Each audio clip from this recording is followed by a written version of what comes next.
Bonjour et bienvenue dans votre émission préférée du dimanche, l'Orient Express, pour parler du Moyen-Orient à partir de Bruxelles. Vous êtes sur Arabelle, nous sommes le 12 novembre 2017. Il fait relativement pas très beau dehors. N'hésitez pas à nous suivre, à nous écouter et à nous suivre sur notre page Facebook, à nous contacter par SMS au 0488 106 800.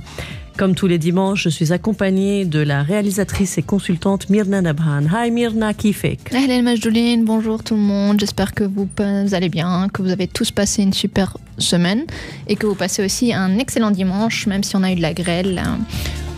Voilà. On est très ravis de passer à la prochaine heure en votre compagnie, donc à bord de l'Orient Express. Et aujourd'hui, on va aller à la découverte de beaucoup de choses. Donc déjà, on va aller à la découverte des églises emblématiques du Moyen-Orient. On a essayé. Parce qu'il y en a beaucoup. Voilà. Quelques-unes que Majdoulin a sélectionnées. Et puis, en fait, on a décidé de vous concocter ce dimanche une émission qui traitera beaucoup de la chrétienté en Orient. Bon, c'est très vaste comme sujet, donc ça va être sur plusieurs émissions probablement. Mais on va commencer à en parler aujourd'hui déjà. Donc, on parlera du film égyptien Hassan et Marcos. Il y a plusieurs écritures. Mais en arabe, c'est Hassan ou Marcos. Marcos, ok. Et en français, c'est Marcus et dans d'autres, en anglais, et Marcos. Donc voilà, c'est avec donc les deux grandes stars égyptiennes, arabes et mondiales, donc que sont Omar el-Sharif et Adel Imam. À partir de là, on va s'intéresser également de plus près donc aux Coptes, à la communauté copte, donc la communauté chrétienne d'Égypte, qui est la cible régulière des extrémistes. Et pour finir, nous avons préparé un plat à découvrir dans votre rubrique préférée, Yallah en cuisine. En lien avec l'Égypte. Toujours. Mais avant de se lancer dans ce programme un peu chargé, mais toujours sympa à écouter, Majdoulin va nous présenter quelques infos qui ont fait polémique ou qui sont passées inaperçues dans sa rubrique Coup d'œil sur les médias. Détendez-vous en musique. Oui, donc comme chaque semaine désormais, j'essaye de trouver des news qui n'ont pas fait les grands titres, mais qui apportent surtout autre chose que des mauvaises nouvelles venant de cette région. Donc la première news que je partage, en fait, c'est une news qui n'est pas du tout passée inaperçue. C'est la sélection de plusieurs équipes de foot arabes pour le mondial en Russie en 2018. Donc félicitations à toutes les équipes qui sont passées. Malheureusement, la Syrie n'est pas passée, mais le Maroc est passé. Donc on félicite le Maroc, la Tunisie, l'Arabie Saoudite et l'Égypte. Moi, j'ai arrêté de suivre le foot depuis que voilà. Donc voilà, félicitations à toutes nos équipes. Espérons qu'ils iront assez loin. Pour certaines équipes, pour toutes les équipes.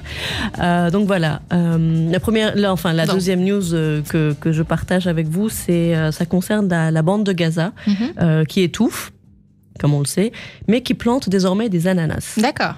Alors, il y a un climat tropical là, à Gaza pour planter des ananas? Non, en fait, non.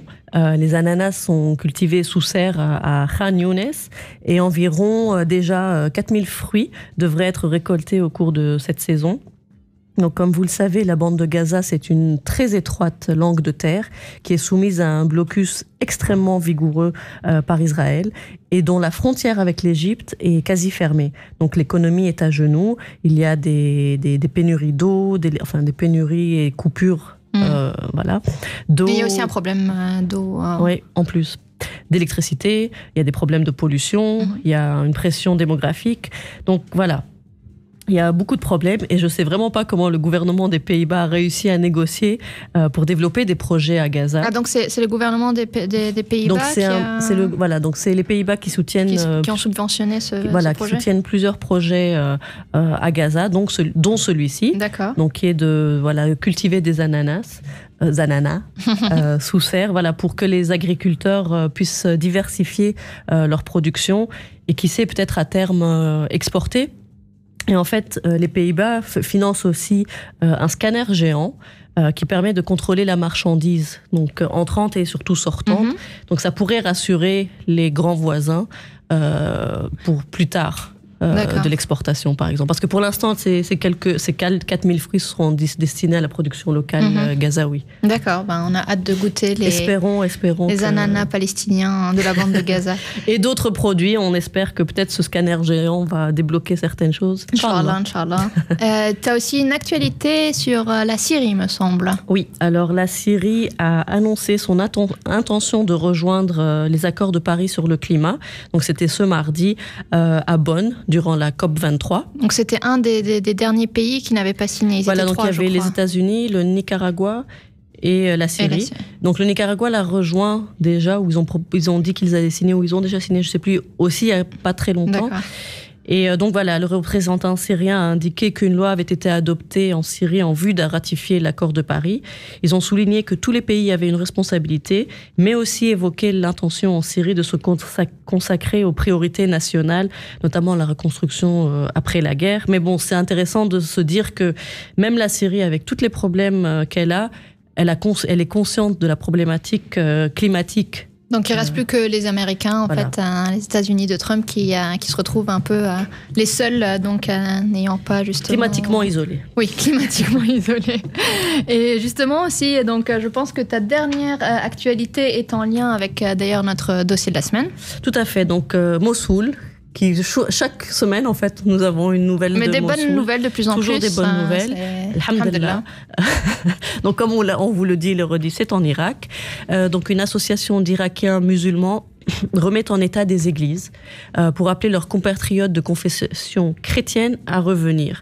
Et donc, le message de cette campagne qui est affiché sur les murs des églises, notre province a besoin de toutes ses composantes et de toutes ses communautés. Nous travaillons pour que nos frères chrétiens puissent revenir prier dans leurs églises. Très joli message d'espoir et de coexistence. Et merci d'ailleurs, Majouline, pour ce coup d'œil rempli d'espoir d'ailleurs, cette semaine encore. Et comme tu l'as dit, donc la suite de notre émission est consacrée à la religion chrétienne dans la région qui l'a vu naître. Donc c'est le berceau de cette religion. Mais avant donc de se plonger plus en profondeur dans le sujet, on va écouter une chanteuse libanaise très engagée par ailleurs justement pour l'unité du Liban interconfessionnel. Donc Julia Boutros avec une chanson sur la nostalgie du passé. Il y a Ossas. C'est vrai que c'est très bien.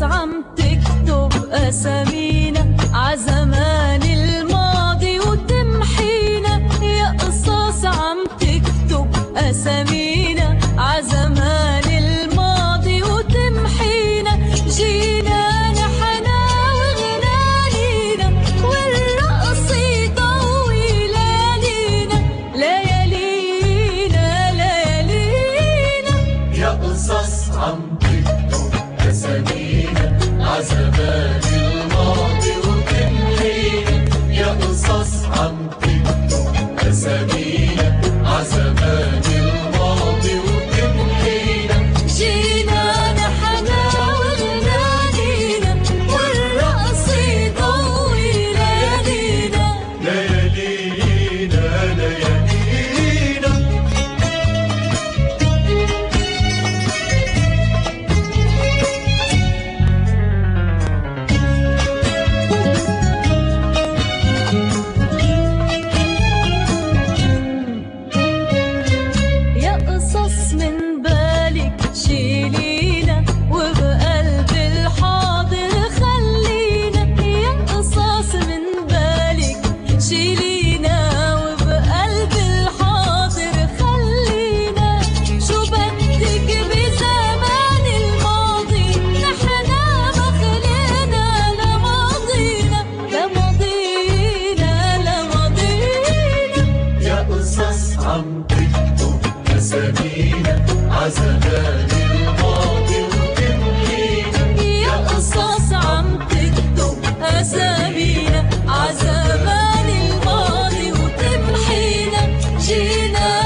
ceux qui viennent nous rejoindre, vous êtes dans cette émission avec donc Myrna, donc moi-même, et Majdouline. On est vraiment ravis de vous accompagner ce dimanche, d'ailleurs, comme tous les dimanches, de 16h à 17h, donc sur les ondes d'Arabelle. Et après les petites news d'espoir de Majdouline, c'est le moment de la rubrique Une semaine, une ville. Où est-ce que tu vas nous emmener, Majdouline ? Alors cette semaine, nous allons faire une petite exception. Comme vous l'a annoncé Myrna dans le sommaire de l'émission, la suite donc est plutôt consacrée à la chrétienté au Moyen-Orient. Donc je vais vous emmener à la découverte de quelques églises emblématiques de la région. Donc dans plusieurs villes au final. Voilà, on va un petit peu voyager un peu plus, mais donc voilà, je tenais vraiment à le dire qu'il y a tellement d'églises dans la région que j'ai eu beaucoup de mal aussi à recenser parce qu'il y a des toutes petites églises qui sont pas connues, il y a des églises gigantesques que les touristes vont voir. Donc il y avait vraiment beaucoup de choses. Donc c'est un classement que toi tu as fait voilà, en fonction de... J'ai essayé de faire un petit peu géographiquement, mais il manque beaucoup de choses. Donc je m'excuse auprès de ceux qui nous écoutent et qui vont se dire « Ah, mais elles ont oublié de parler de celle-ci ». Voilà, c'est qu'un panel, il n'y a pas de plus grandes et de plus petites. J'ai juste un petit peu sélectionné comme ça. De toute façon, on reviendra sur d'autres églises dans d'autres émissions, parce que voilà, c'est assez vaste comme sujet et une émission n'est certainement pas suffisante pour tout traiter. Voilà, c'est tout à fait ça. Donc voilà, donc on va commencer par quelle église alors, Majdouline ? Alors, juste pour se situer, le Proche-Orient donc, compte entre 10 et 16 millions de chrétiens répartis au sein d'une douzaine d'églises. Donc, il y a plusieurs églises. Il y a l'église arménienne, l'orthodoxe. Enfin, il y a beaucoup. Donc, comme tu as dit, on reviendra vraiment plus en détail maintenant qu'on s'approche de Noël aussi. Donc, on va vraiment s'intéresser à la chrétienté au Moyen-Orient et aux différentes églises. Comme on sait, la région est le berceau du christianisme. Donc, voilà. La plus vieille église du monde s'y trouve, forcément. Donc voilà, en Égypte, il y a environ 7 millions de Coptes. Au Soudan, il y a environ 4 millions. Au Liban, on parle d'1,5 million. En Syrie, 1 million. Enfin voilà, c'est... On fera un recensement, parce que même ces statistiques ne sont pas sûres, on va dire. C'est des estimations. Donc voilà, on reviendra aussi sur ce sujet... Voilà, un peu plus tard. Exactement. Donc, comme tu le disais, c'est le berceau du christianisme. Donc, la plus vieille église du monde s'y trouve forcément, effectivement. C'est donc le Domus. Bon, excusez-nous pour les accents aujourd'hui latins. Donc, le Domus. Pourtant, tu as fait du latin à l'école. Oui, d'ailleurs, je salue ma professeure de latin. Peut-être pas, parce que vu comment tu vas le prononcer... Mais c'était il y a très longtemps. Donc, le Domus Ecclesiae de Dura Oropos, donc qui est en Syrie.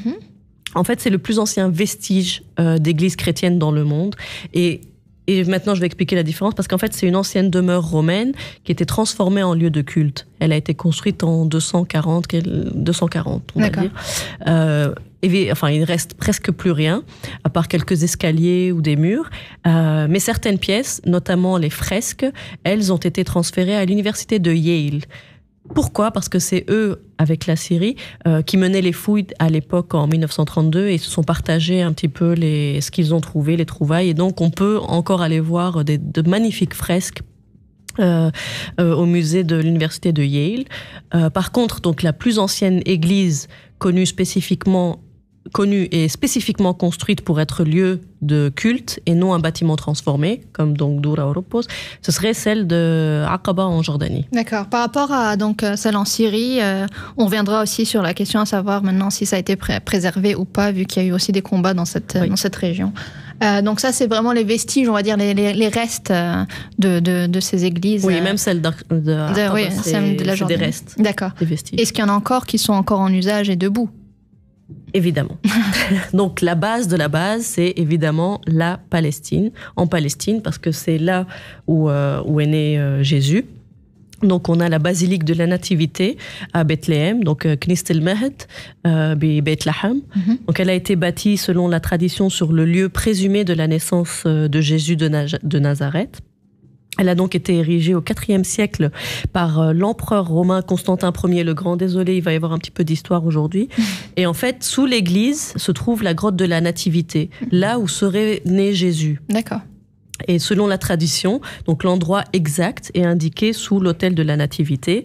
par une étoile en argent à 14 branches, qui représente les 14 stations du chemin de croix, ou symbolisant les 3 séries de 14 générations entre Abraham et Jésus. Oula, tu nous fais rentrer vraiment dans Voilà, c'est pour ça. On ira un jour vraiment en détail Ouais. pour parler de nos compatriotes Voilà, quand on chrétiens. parlera peut-être aussi de Bethléem, on pourra aussi en parler plus Exactement. en détail. Et donc en fait, dans cet hôtel, il y a un petit trou qui permet aux pèlerins d'embrasser la roche originelle. Et parce que voilà, le reste du sol est recouvert de marbre. Et en fait, cette étoile, elle a été carrément l'objet de conflits internationaux. Par exemple, donc elle a été installée par les catholiques, puis elle a été enlevée par les Grecs. Et c'est ce fait d'enlever l'étoile qui est un des éléments déclencheurs de la guerre de Crimée en 1847, quelque chose comme ça. Et finalement, elle sera remise en place par le gouvernement turc. Voilà. D'accord, c'est vraiment un sujet de discorde, voilà. ce que j'allais dire. Donc elle est incrustée dans le sol, elle est entourée, d'ailleurs vous verrez, si vous regardez des images, il y a des lampes qui pendent, 15 lampes d'argent qui brûlent jour et nuit. Wow. 6 appartiennent aux Grecs orthodoxes, 4 aux catholiques et 5 aux arméniens. D'accord. Et il y a une petite note aussi en latin, je ne la dirai pas en latin, ici naquit Jésus-Christ de la Vierge Marie. Et par ailleurs, donc voilà, je dis qu'il y a les orthodoxes, il y a les catholiques, il y a les arméniens, et en fait, il y a une espèce d'accord entre les différentes églises. Et elle est actuellement administrée conjointement par l'Église orthodoxe de Jérusalem, l'Église catholique et l'Église apostolique arménienne. Toutes les 3 maintiennent des communautés monastiques sur le site et selon le statu quo, la messe de Noël a lieu à des dates différentes pour les confessions occidentales et orientales. Donc voilà, chacun célèbre. On sait bien qu'il y a, voilà, il y a des calendriers légèrement différents. Entre l'Église grecque orthodoxe, l'Église arménienne, enfin il y a des dates différentes. Tout à fait. En effet. Et il y a aussi, donc vu qu'on est un peu on reste dans la région justement, donc à Jérusalem aussi, il y a aussi l'Église du Saint-Sépulcre. Oui, Knesset el-Qiyama fi Bil-Quds. Donc il s'agit d'un sanctuaire englobant, selon la tradition, le lieu de la crucifixion, ainsi que la grotte où le corps du Christ fut déposé après sa mort. Donc le Saint-Sépulcre. C'est aussi là qu'aura lieu la résurrection. Donc c'est vraiment une église très très importante, c'est un lieu sacré, ça représente un enjeu symbolique fort. L'église accueille les cultes de plusieurs religions chrétiennes différentes. Et toutes ces communautés, comme je viens de dire, ils sont protégés par le statu quo sur les lieux saints. D'ailleurs, juste une petite parenthèse, quand tu parles de résurrection, la mosquée des Omeyyades, donc à Damas, qui était donc avant un temple à l'époque romaine, puis une église qui est devenue une mosquée, a un minaret qui s'appelle le minaret de Jésus, parce qu'il y a cette croyance justement aussi que quand Jésus reviendra, il sera là. Donc c'est aussi intéressant de savoir que même aussi dans des mosquées, il y a aussi encore voilà, ce mélange. Mais il y a, comme en Turquie, la mosquée transformée l'église qui est transformée en mosquée, donc Hagia Sophia. Donc elle n'est pas dans notre liste vraiment de détails parce que voilà, on s'intéresse aux pays arabes, mais c'est une des églises maintenant mosquées très emblématiques. D'accord. Et au niveau justement, donc si on continue dans ces églises exceptionnelles et emblématiques au Liban et en Syrie, qu'est-ce qu'il y a ? Et sans oublier l'Égypte. Parce que nous en avions déjà parlé lors de nos visites au Caire et en Alexandrie. Évidemment, tout le monde nous suit, donc s'en souvient. Donc on avait parlé... Sinon, vous pouvez réécouter les podcasts. Donc on avait parlé de l'église suspendue dans le quartier copte ou l'église de Saint-Simon au Liban. Et je suis sûre que nos amis libanais pensent tout de suite à Notre-Dame du Liban. Donc une statue de la Vierge Marie, plus connue sous le nom de Sayyidat Harissa, qui surplombe donc la ville de Jounieh. On y accède en voiture, mais surtout en téléphérique, qui est depuis qui marche depuis 1965. Oui, qui a une vue exceptionnelle. Voilà, donc on monte vraiment jusqu'au top. On voit la mer. On voit vraiment toute la ville. Et même quand on est dans le téléphérique, on peut voir les gens dans leur cuisine. Donc voilà, c'est vraiment très intéressant. C'est un lieu de pèlerinage excessivement fréquenté, à ne rater sous aucun prétexte. Au Liban, vous avez aussi les églises de toutes les confessions, parce qu'au Liban, on a aussi différentes confessions. Par exemple, Sainte-Nishan pour les Arméniens orthodoxes, la cathédrale Saint-Élie pour les Grecs catholiques. Voilà. D'accord. Il faut vraiment. On devra vraiment approfondir Bien la sûr. question. Là, on est très très vague. Et C'est une on- introduction, on va dire, sur le sujet. Voilà, vraiment. Donc voilà, on est en Irak. Comment ne pas parler de l'église de Saint Thomas à Mossoul, donc rescapée de la barbarie, contrairement à la mosquée El-Nouri qui a été détruite à 2 rues plus loin en fait. Malheureusement. À Damas aussi, vous trouverez des églises, car n'oubliez pas que c'est à Damas, dans la rue droite, que Saint Paul s'est converti au christianisme. On peut aussi voir la chapelle d'Anani, donc Hanania, l'un des premiers juifs à s'être converti au christianisme, et c'est celui qui redonne la vue à Paul, qui se convertit à ce moment-là. Voilà, donc même si on fait 1 heure, Ouais, c'est- ça suffira pas. Bien On sûr. devra vraiment essayer... Et c'est très intéressant pour comprendre l'histoire de cette région d'ailleurs, et même des religions qui se sont Tout à développées fait. sur ces terres. Tout à fait. Et voilà, et comme on a dit, il y a des églises qui se sont transformées en mosquées et vice-versa, parce que voilà, c'est une région des 3 synagogues religions. aussi, Donc, bien sûr. Donc on reviendra beaucoup plus en détail, encore une fois, sur tout ça. Et justement, donc, on trouvait ça intéressant de parler de toutes ces religions qui se côtoient, des fois en paix, des fois en moins paix. liées à la politique, bien sûr. Donc c'est pour ça qu'on va en parler un peu plus dans Il était une fois le Moyen-Orient.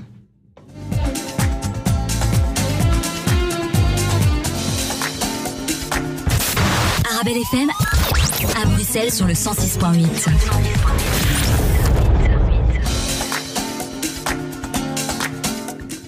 Alors aujourd'hui, je vais vous parler d'un film. Oui, encore un film, mais pas n'importe lequel. Donc c'est un film qui a beaucoup fait parler de lui avant même qu'il sorte dans les salles obscures d'ailleurs. Donc c'est pas mal. Ça a fait le buzz avant que ça sorte.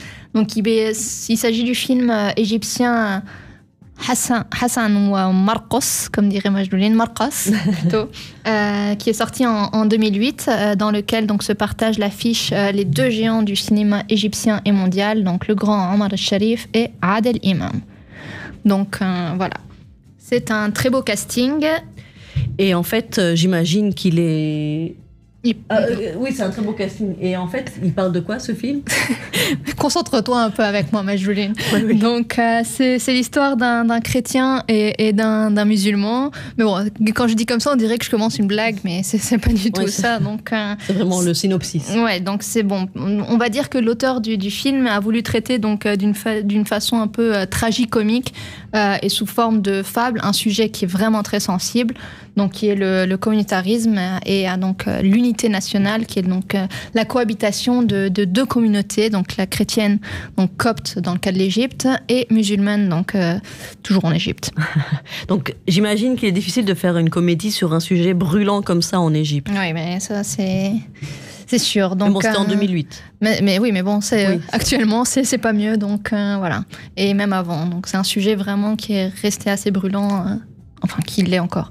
Donc le film parle de Mahmoud, donc c'est un cheikh qui est joué donc par Omar al-Sharif, et Boulos, donc un dignitaire copte, qui est interprété, lui, par Adel Imam. Donc les 2 hommes vont se retrouver menacés par les extrémistes religieux de leur propre religion chacun, donc des 2 bords. Et donc pour les protéger, le gouvernement égyptien les place dans un programme spécial de protection des témoins qui les oblige à changer d'identité, eux et leur famille. Donc Mahmoud devient Marcus, le chrétien, et Boulos devient Hassan al-Attar, donc un cheikh musulman. Et les 2 familles vont se retrouver à habiter sur le même palier, dans le même immeuble. Donc naturellement, ces identités empruntées vont être source de nombreuses scènes comiques, mais ça note rien au message politique du film. Donc les dangers qu'ils auront à affronter ensemble, qui vont leur forger au final un destin commun. Donc voilà, on connaît tous la morale de l'histoire. Enfin, elle est claire, quoi. Donc et on va en parler encore plus en profondeur juste après une courte pause. Et re-bienvenue, chers auditeurs, dans votre émission préférée du dimanche. Donc juste avant donc cette petite coupure, tout à fait. Nous étions en train de parler donc du film Hassan ou Marcos. Donc un film égyptien, Hassan et Marcus, on va dire, sorti en 2008. Et tu nous disais donc que c'était deux dignitaires religieux, un chrétien et un musulman, qui retrouvent leur vie switchée en fait. Chacun se retrouve un peu à la place de l'autre, quelque chose comme ça. Oui, enfin, oui, en parce gros. que il y a beaucoup de confusion dans les explications, mais en fait, ils prennent pas chacun l'identité de l'autre, Non. chacun prend la religion de l'autre. Voilà, plutôt. Voilà. Oui, Et voilà. voilà. Et donc, en fait, ce film dont tu viens de nous parler brièvement, comment est-ce qu'il a été reçu à sa sortie? alors, comme je l'ai dit au tout début, donc voilà, il a fait beaucoup parler de lui-même avant même de sortir. Donc, il a été à la fois, on va dire, couvert de roses, mais aussi d'épines. Hein, donc, parce que un film C'est beau ça. Je sais, merci. C'est un film qui est porteur d'un tel message. On ne peut pas voir le jour sans rencontrer quelques difficultés, on va dire. Donc, les chaînes d'ailleurs satellitaires arabes auxquelles la société de production, qui appartient d'ailleurs à Adel Imam, donc un des acteurs principaux du film et un acteur star du cinéma égyptien et du cinéma arabe, a proposé le film et les sociétés ont inventé toutes sortes de prétextes futiles pour le refuser. Et en plus... Adel Imam, justement, donc on le présente plus. Très bien connu. Ouais. Voilà, il est connu pour tous les sarcasmes dont il a abreuvé les extrémistes dans ses films et ses interventions télévisées, donc depuis des années, depuis toujours. Voilà, c'est ce qui fait un peu sa marque de fabrique. Et d'ailleurs, juste donc, voilà, pour en revenir, donc avant même la sortie du film, il y a eu des groupes qui se sont constitués sur Facebook pour appeler carrément à excommunier Adel Imam, à boycotter le film. Donc la frontière vraiment entre communauté et communautarisme est vraiment étroite, mais elle l'est aussi entre communautarisme et rupture de la paix sociale. Donc c'est toujours des sujets qui prennent la rue, les gens prennent ça vraiment très à cœur. Et c'est aussi drôle de remarquer que Adel Imam, en fait, il est musulman et joue le rôle du chrétien à la base, et Omar Sharif, qui est chrétien, joue le rôle du musulman. Tout à fait. Donc, en plus, c'est intéressant parce que pour s'imprégner de son rôle, donc Adel Imam a fréquenté donc les églises, a observé les rituels des prêtres chrétiens. C'est ce qui lui a valu d'ailleurs ces appels à l'excommunion et tout ça donc sur Facebook. Et de son côté, d'ailleurs, Omar Sharif, lui, a vraiment visionné les enregistrements d'exégèse coranique. Et lors de l'écriture du scénario, il a fallu donc recourir à des personnalités un peu moins connues, on va dire, dans des domaines religieux, mais plus ouvertes à la nouveauté, par exemple à l'université Al-Azhar et à des prêtres chrétiens. Et c'est ces derniers qui ont donné leur approbation, on va dire, au film. Voilà. Mais si je me trompe pas, en fait, ce film, c'est le remake d'une production célèbre du répertoire des grandes années du cinéma égyptien. Tout à fait, Majouline, tout à fait. J'ai vu ma culture. Là, c'est vrai. J'ai la question et tu t'es reconcentré. Donc en 1954, d'ailleurs, il y a justement sur les écrans égyptiens sortait Hassan, Marcos et Cohen. Donc c'était une comédie tirée d'une pièce de théâtre grand succès qui était écrite par Naguib Rihani. Donc voilà, maintenant malheureusement il n'y a plus Cohen qui est donc dans le scénario. Voilà. Et il faut savoir donc que le cinéma égyptien est un enfant du cosmopolitisme qui régnait en Égypte dans les années 20 et 30 et de la bonne entente justement entre musulmans, chrétiens et juifs qui a duré donc jusqu'à la défaite arabe fatidique de 1948, voilà, et donc la création de l'État d'Israël. Donc voilà pourquoi il n'y a plus Cohen, même s'il y a encore des juifs dans la région, oui. Donc en Syrie, au Liban, dans tout le monde. Donc mais c'est encore ça, ce sera une autre partie de l'émission. On vous promet beaucoup de choses aujourd'hui. Non mais c'est passionnant, toutes ces religions, c'est passionnant. Mais bon, pour en revenir au film, quand la société a commencé donc un peu à dériver et quand les tensions confessionnelles, on va dire, ont commencé à apparaître au cours des années 70, le cinéma, on va dire, est resté quand même fidèle à ses origines. Et aujourd'hui, avec ces tensions communautaires grandissantes, Hassan ou Marcos renouent vraiment avec cette tradition du cosmopolitisme du cinéma égyptien. Tout à fait. Merci Myrna pour cette review de ce film.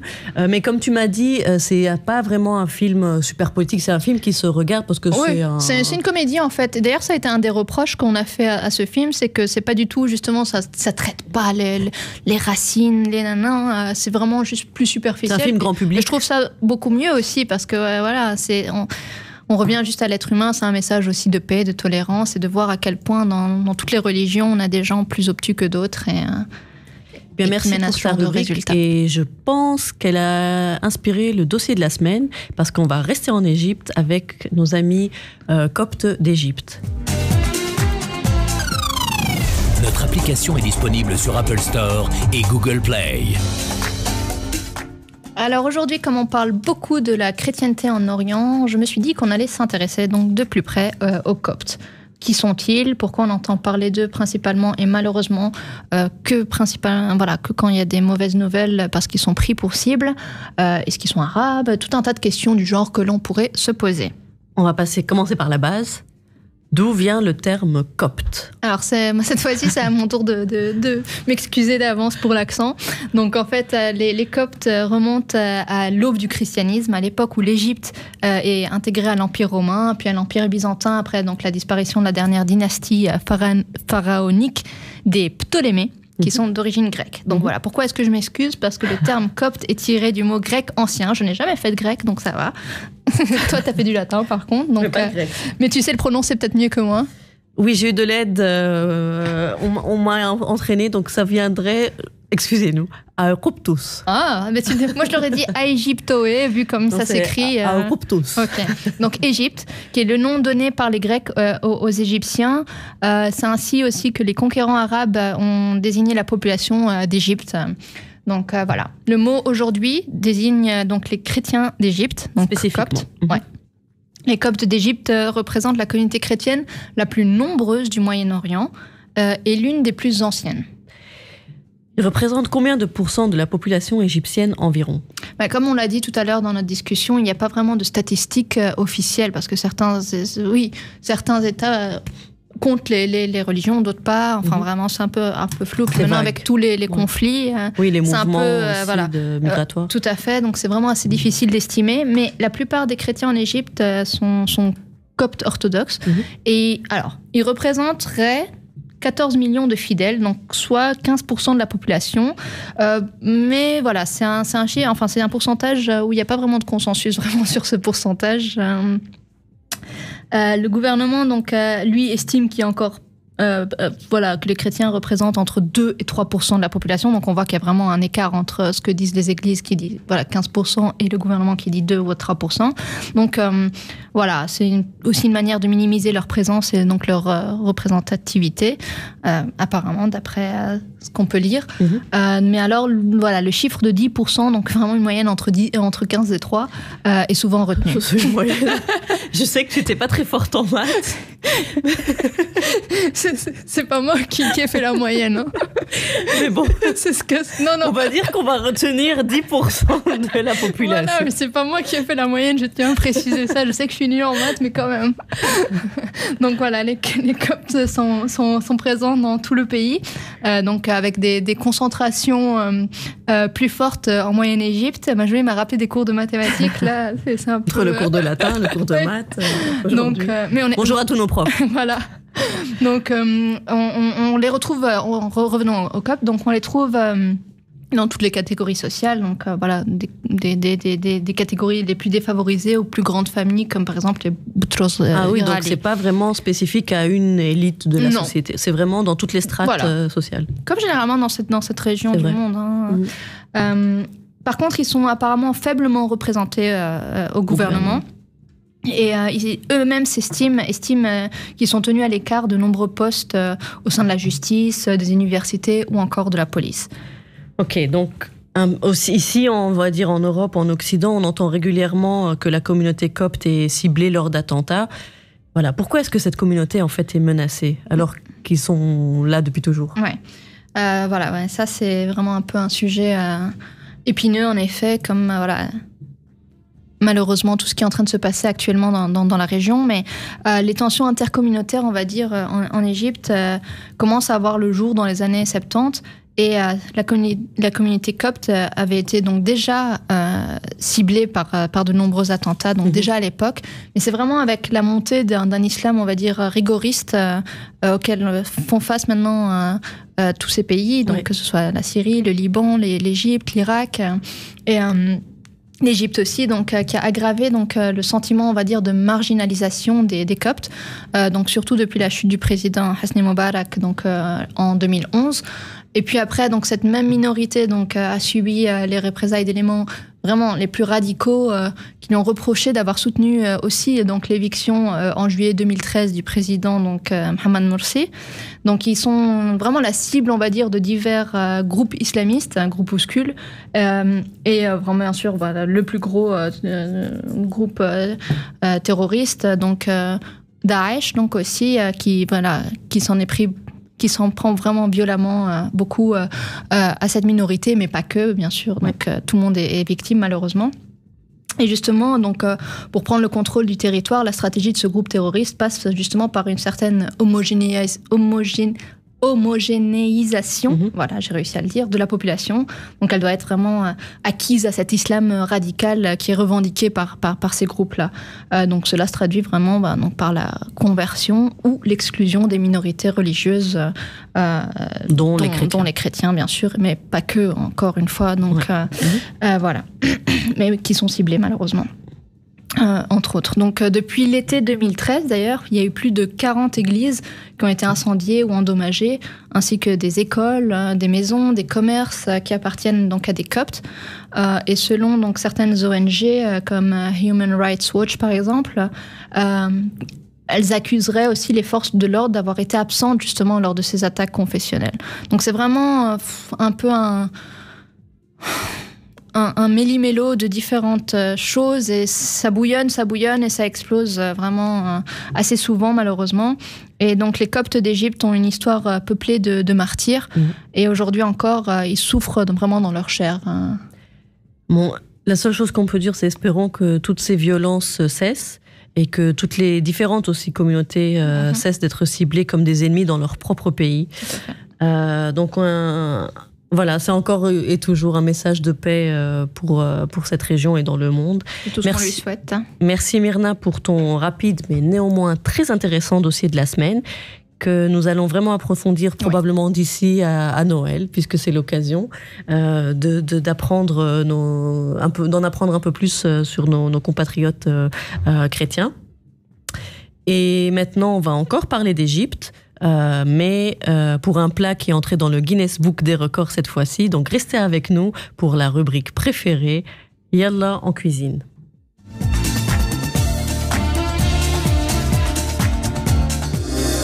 Arabelle. Vous êtes professionnel. Et re-bienvenue dans votre émission préférée du dimanche et dans votre rubrique préférée du dimanche de votre émission préférée du dimanche, donc l'Orient Express. Sur votre radio préférée de tous les jours, Arabelle. Pas mal. Ça pourrait être un nouveau jingle, ça aussi. Donc aujourd'hui, on a beaucoup parlé de chrétienté en Orient et beaucoup d'Égypte aussi, principalement. Donc on a parlé des Coptes d'Égypte. Et maintenant, on va parler d'un fameux plat égyptien qui est dans le Guinness Book des records. Alors, il s'agit du koshari. Donc, l'Égypte a fait un koshari géant qui lui a permis de remporter ce titre. Donc, qu'est-ce que le koshari ? C'est une spécialité culinaire égyptienne. On peut le déguster à la maison, bien sûr, mais également dans les restaurants ou accoudé au chariot coloré des vendeurs de rue. Et ici, en Belgique, il y a plusieurs snacks qui en proposent dans les snacks égyptiens. Oui. En fait, c'est une spécialité de la street food égyptienne. Exactement. Donc, c'est un plat végétarien traditionnel populaire. Il était autrefois consommé fréquemment dans les villages et dans les familles moins nanties que celle de la bourgeoisie du Caire ou des grandes villes. Mais aujourd'hui, il est à la base d'une culture urbaine florissante. Je te cache pas que je sais absolument pas. Non, voilà. Eh bien, juste après cette tu m'invites à un koshari. C'est vrai.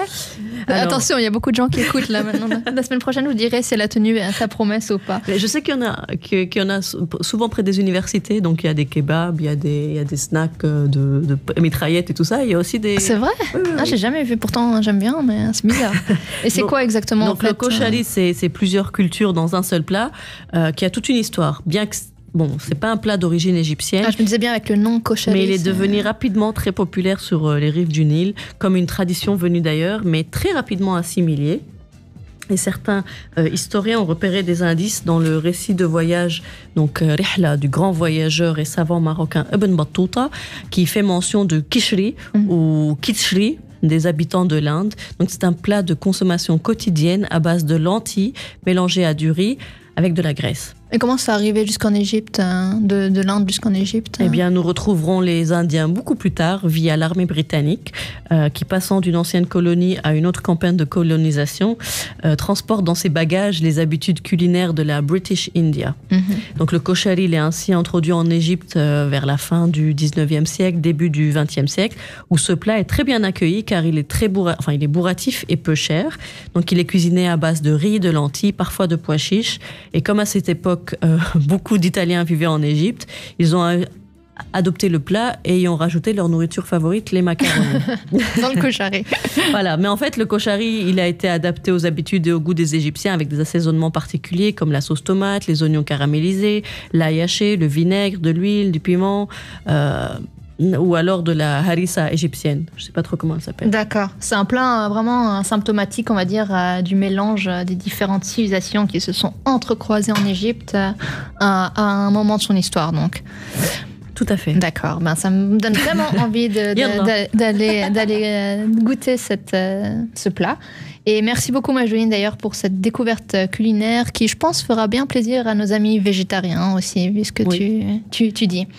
Donc voilà, ben écoute, merci beaucoup pour... Merci. Maintenant, donc, on va se dire au revoir à nos auditrices et nos auditeurs. On va se dire et nous, on va aller manger un voilà. koshari. Merci à tous d'avoir passé cette heure en notre compagnie. N'hésitez pas à retrouver toutes les informations et nos podcasts sur notre page Facebook, donc Orient Express-Arabelle FM, et d'être là la semaine prochaine de 16h à 17h. Un grand merci à tous et à toutes. On vous souhaite une excellente semaine.